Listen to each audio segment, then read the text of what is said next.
കുട്ടിയെ ഞങ്ങൾക്ക് അറിയത്തില്ല. ഇതേ കുട്ടി മോടെ പേരെന്തോ? ഗായത്രി. വീട്ടുപേരെന്തോ? വീട്ടുപേരെന്തോ? എവിടെ? ആ ഓക്കെ, ശരി ഓക്കെ. എവിടെ? കരുവിള പുത്തൻമേട്ടില്. ക്ലബ്ബുമായിട്ട് ഒരു ബന്ധമില്ല കേട്ടോ. നിങ്ങൾ എന്തുകൊണ്ടാണ് അവർക്ക് അവസരം കൊടുത്തത്? ഇത്രയും സമയം ഞാൻ പറഞ്ഞില്ലേ, നിങ്ങളെ സംഘാടകർ വിട്ട അദ്ദേഹമാണ് പൈസ തന്ന ആളാണ് ഒന്ന് പറഞ്ഞത് പാടിച്ചോളാം. അപ്പോൾ ഞാൻ എന്ത് ചെയ്യണം? എനിക്ക് ക്ഷേത്രത്തിൽ ഈ ആർക്ക് ബന്ധമില്ലെന്ന സാറേ ഒരു പാട്ടല്ലേ പാടി, അതങ്ങ് വിട്ടുകളാ. അതിനെന്ത് ക്ഷമ വയ്ക്കണം, ക്ഷമ വയ്ക്കാം. ഒരു കുട്ടി ഒരു ആഗ്രഹത്തിന് പാടിയതല്ലേ, ക്ഷമിക്ക് ദൈവം. മാപ്പിള ഞങ്ങൾ ക്ഷമിക്കുകയാണ്, ക്ഷമ ചോദിക്കുകയാണ്. പത്തനംതിട്ട ജില്ലയിലെ അടൂരിന് സമീപമുള്ള പറക്കോട് എന്ന സ്ഥലത്ത് നടന്നതാണ്.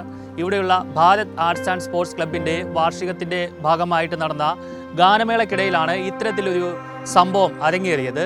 ഏകദേശം +2 പഠിക്കുന്ന പ്രായമുള്ള ഒരു പെൺകുട്ടിയാണ് ഈ സ്റ്റേജിൽ ഒരു പാട്ട് പാടിയത്. ഈ പാട്ട് പാടിയതിന് ശേഷം ആണ് ഇത്തരത്തിലൊരു സംഭവം നടക്കുന്നത്. ഈ ഗാനമേള ട്രൂപ്പിനോട് ഈ പെൺകുട്ടി പാട്ട് പാടാൻ ഒരു അവസരം തരുമോ എന്ന് ചോദിച്ചു. സംഘാടകർ പറഞ്ഞാൽ അവസരം കൊടുക്കാമെന്ന് പറഞ്ഞ്, തുടർന്ന് സംഘാടകരിൽ ഒരാൾ പറഞ്ഞതനുസരിച്ച് ഈ പെൺകുട്ടി പാട്ട് പാടുകയായിരുന്നു. പാട്ട് പാടിയതിന് ശേഷമാണ് നമ്മൾ ഈ ദൃശ്യങ്ങളിൽ കണ്ട മുണ്ടൊക്കെ മടക്കി കുത്തിയ ഒരാൾ സ്റ്റേജിലെത്തി മൈക്ക് വാങ്ങി മൈക്കിലൂടെ തന്നെ ഈ പെൺകുട്ടിയെ അപമാനിക്കുന്ന തരത്തിൽ സംസാരിച്ചത്. വളരെയധികം അപമാനിച്ച അദ്ദേഹത്തിൻ്റെ ആ ഒരു പ്രതികരണം സോഷ്യൽ മീഡിയയിൽ വൈറലായതോടുകൂടി വലിയ പ്രതിഷേധമാണ് ഉയരുന്നത്.